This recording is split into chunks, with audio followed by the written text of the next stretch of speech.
This stuff has been blowing up the foodie side of the internet. Gochujang is a cornerstone of Korean cuisine that has deep roots in centuries-old fermentation practices, and what seems like out of nowhere has every foodie influencer talking about it. The traditional method of making gochujang involves fermenting a blend of glutinous rice, fermented soybeans, red chili flakes or powder, and salt in earthenware known as jangdeok, which is not airtight, allowing this condiment to breathe during fermentation. Stored on designated outdoor platforms called jangdeok-dae, this technique predates the introduction of red chili peppers in the 16th century. References to a Korean pepper paste made with black peppercorns date back to the 9th century before red chili peppers became the main source of spice in this condiment. By the 18th century, gochujang had solidified its place as the preferred spicy condiment, notably in the Suncheon region, celebrated annually at the Suncheon Gochujang Festival in Gochujang Village. Whether in paste or sauce form, gochujang boasts an intense, hot, sweet, and salty flavor profile, enriched by a subtle umami undertone.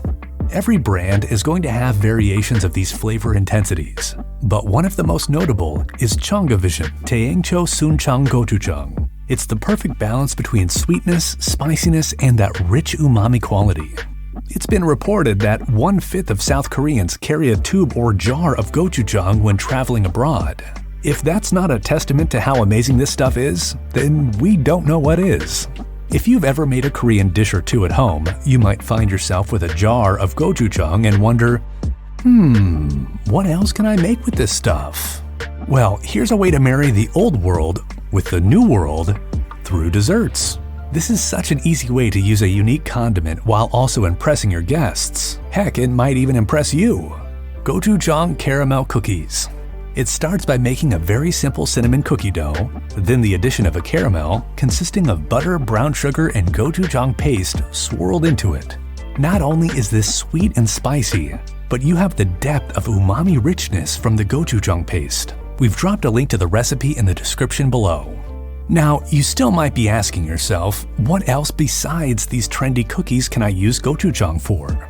Well, try using it as a baste on chicken wings. Add it to soup broths. Make a dipping sauce. Or add a little mayo to it and use it as a spread on a sandwich, like a bulgogi.